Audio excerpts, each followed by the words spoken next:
Welcome to the deep dive. We've got a fascinating story today, looking at sources you sent detailing this incredible journey. Someone going from really deep struggle, self-doubt, debt, all of it, to massive professional success. That's right. And what we want to do in this deep dive is really map out how that happened. We're looking at Mel Robbins' transformation and specifically these two core ideas she developed. The 5-second rule for, the internal battle. Right, the stuff inside your own head. Exactly. And then later, realizing that wasn't enough, she developed this other concept, the let them theory, for dealing with all the external pressures. Okay, so let's get into this. The sources we have really cover both sides, the personal low point, the sheer struggle, and then this, well, almost methodical path to building a huge brand and business. It feels like a two-step process. First, fix you, then fix how you deal with everyone else. So, to really get why these tools even came about, we need to start where she started, which was, frankly, rock bottom, according to these sources. We're talking serious family debt. Yeah, huge financial pressure. And on top of that, her marriage was really strained because her husband was dealing with depression, his business was struggling. And she's working a full-time job she doesn't love while trying almost secretly to build this speaking career on the side, just complete exhaustion and feeling totally stuck. And it wasn't just the outside circumstances. The sources emphasized this crushing imposter syndrome she felt, constantly thinking, who am I to do this? Who am I to be on a stage? That feeling is so common, isn't it? Oh, absolutely. And it paralyzed her. She mentions just waiting to feel ready, waiting for the fear to go away, or crucially, waiting for someone, anyone, to give her permission to put herself out there. Right, like needing external validation before taking a step. So what snapped her out of that waiting game? It sounds like it was this stark, almost brutal realization. Nobody is coming. No one was going to magically appear and give her the green light or make the fear disappear. The only permission she needed was her own. That's a powerful shift, taking full ownership. A complete shift. And it wasn't just some feel-good moment. The sources show it had immediate, measurable impact once she decided to actually do something with that realization. Okay, this is where it gets really interesting, seeing the effort translate into actual results. Once she committed, decided, okay, I'm doing this seriously, the progress starts stacking up. Can you walk us through that climb? Yeah, it's pretty remarkable when you lay it out. Think about getting that first paid speaking gig when you feel like a total fraud. Well, year one, after this mindset shift, she booked 17 paid speeches. 17? That's not like an overnight viral sensation. That's grinding. Exactly. Cure grind. But then, year two, that effort compounded. She hit 47 paid speeches, nearly tripled it. And that was the point where she could actually quit the day job. Wow. Okay, so the momentum is building. What about year three? Year three is where it just explodes. She gave 99 speeches, plus landed this huge 24-city tour with JP Morgan Chase. And she kind of looked around and realized almost suddenly that she'd become the most booked female speaker in the world. From zero, basically, in 3 years after feeling stuck for ages. Right. But the key takeaway she keeps hammering home in these materials, and this is crucial for you listening, is that this was grueling. It wasn't glamorous. It wasn't some secret trick. No magic bullet. None. It was just the willingness to show up day after day, especially on the days she felt awful, felt scared, didn't want to, and just chip away at it for over a decade if you count the stuck years. Consistency, not overnight intensity. That's what built it. And that focus on taking action, even when you absolutely don't feel like it, that's the perfect lead-in to the first big tool she developed, the 5-second rule. The sources define it as, well, basically a life skill, something she developed to force herself to move when fear or doubt or just plain old excuses were about to win. And the mechanism is almost absurdly simple. Just count backwards, 5, 4, 3, 2, 1, and then physically move. Okay, but hold on. Is that really different from just telling yourself just do it? Or is there something more specific going on psychologically that the sources point to? That's a really good question because, yeah, on the surface, it sounds almost too simple. But the way it's explained is key. It's designed to interrupt what she calls the window of hesitation. Ah, okay. The hesitation window. Tell me more about that. Well, the idea is you have an instinct to act, could be anything, get out of bed, speak up in a meeting, start that difficult email. Right, that initial impulse. Exactly. But almost immediately, your brain starts listing all the reasons not to. It starts analyzing, worrying, doubting. That split second where you pause, that's the hesitation window. That's when the excuses rush in. To the countdown. 5, 4, 3, 2, 1. It's like a cognitive trick, a way to launch yourself before the analytical brain slams the brakes on. Precisely. It's described as a physical mechanism to interrupt that negative thought pattern before it takes hold. You count backwards, which focuses your mind, and then you move, forcing action. It's not about feeling motivated. It's about decoupling the feeling from the action, teaching yourself that you can act regardless of how you feel. You're basically training yourself to override the hesitation. Exactly. Forcing yourself out of bed, going to the gym anyway, making the call you dread. It severs that link where we think we need to feel ready before we act. And look what mastering that internal override allowed her to do, especially coming into this later in life without, the typical background or credentials. Right. She talks about using it to push through the massive fear of self-publishing. The 5-second rulebook itself, she was 49. And that book became the most successful self-published audiobook ever. That's incredible. Then at 50, she uses that same push past the fear mechanism to start her own production company, 143 studios, which is now a huge part of her business.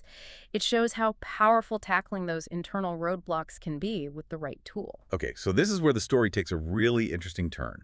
She's mastered this internal battle, right? She's taught millions how to use the 5-second rule to beat procrastination, beat self-doubt. You'd think that would be the end of the story, problem solved. You would. But people, including herself, were still feeling exhausted, still struggling, still feeling dragged down. And she started asking why. Yeah, if the rule helps you push past internal blocks, why the continued struggle? Why the hesitation or overwhelm still popping up? Because, and this was her big realization, the 5-second rule can't fix external problems. Counting backwards is great for getting yourself moving, but it doesn't change the traffic jam you're stuck in. Or make your micromanaging boss chill out. Exactly. Or stop your family members from judging your choices or laying on the guilt trips or making demands on your time and energy. She realized she was constantly using the rule to force herself forward, only to get pulled back by the weight of dealing with, other people. So the friction wasn't just internal anymore, it was coming from the outside. Precisely. And that constant effort of trying to manage, please, or react to everyone else, that was the real energy drain. She realized that the hesitation, the fear, the feeling of being spread too thin wasn't just about her own motivation anymore. It was about how much energy she was pouring into worrying about external expectations. That makes so much sense. The sheer amount of mental and emotional energy we spend trying to navigate other people's reactions, their opinions, their needs. It's massive. Yeah. And it often comes from this hidden belief, this trap, really, that if you just act the right way, you keep your difficult friend happy, always say yes to your boss, smooth things over with that critical relative, then somehow, eventually, you'll achieve peace or get their approval. Which, of course, you never really do. It's an endless cycle. Never.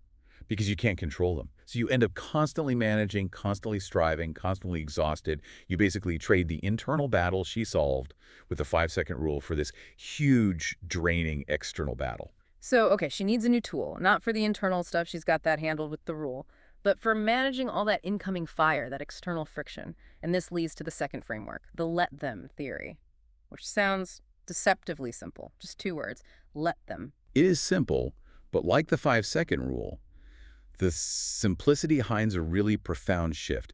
The focus moves entirely to boundaries and acceptance. If the 5-second rule is about taking internal control, controlling your own actions, the let them theory is about external acceptance. Acceptance of what, exactly? Acceptance that you fundamentally cannot control other people, their opinions, their feelings, their choices, their drama.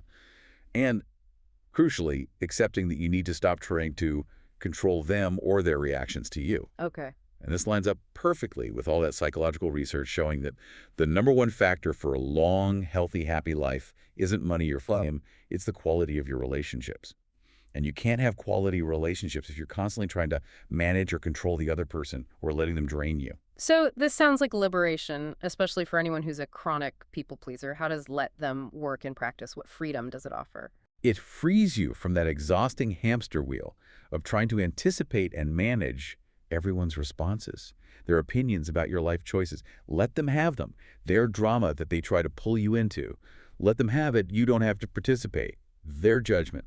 Let them judge. So if, say, a coworker gets annoyed because you finally set a boundary about workload, instead of scrambling to fix their annoyance, you just let them be annoyed. Exactly. Let them be upset. You state your boundary calmly and respectfully, and then you let them have whatever feeling they're going to have about it. It's their feeling, not yours to manage. That feels uncomfortable, but I can see how it's powerful. It is uncomfortable initially because we're so conditioned to seek approval and avoid disapproval. But the core lesson here is about protecting your own time, your energy, your focus. It allows you to direct that energy towards your goals, your dreams, your well-being, instead of constantly leaking it, trying to get everyone else to be okay with you. So it's about stopping that chase for external validation. Completely. When you mentally say let them, you're accepting the potential consequence of choosing yourself or upholding your boundary. That consequence might be someone's disapproval, or maybe they create some drama, or maybe they even pull away. But you're choosing that temporary discomfort over the chronic, soul-crushing exhaustion of trying to please everyone or control everything. You let them have their reaction so you can keep your peace. So wrapping this up, what does this journey mean for you listening right now?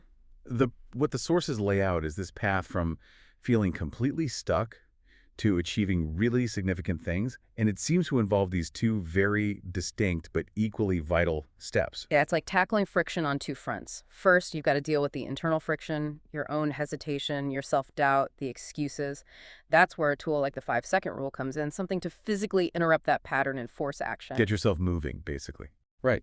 But then, step two is realizing that just getting yourself moving isn't enough if you're constantly getting knocked back by external friction, other people's demands, guilt trips, opinions, drama.